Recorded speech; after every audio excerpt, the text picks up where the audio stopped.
So friends, that right there is the Nashville Speedway. It used to be called the Nashville SuperSpeedway. I'm not sure what they call it now, but it was closed for years, but it is back open. And we're gonna send the Glory up to take a look. Stay tuned.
Friends, there's all kinds of stuff happening at the Nashville SuperSpeedway. I didn't realize that all these things were going on. I caught drifting on this day. Another day, the very first day I shot, you saw there was nothing going on when I flew the Glory. I also went to Cars and Coffee, which I will be showing next week. You won't believe all the amazing supercars that were there.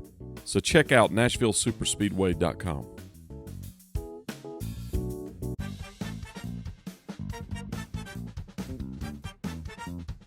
So make sure when you're watching the Weekly Spa Guy, you subscribe, you give me a big thumbs up if you like the video, and watch the Weekly Spa Guy, friends. Thank you.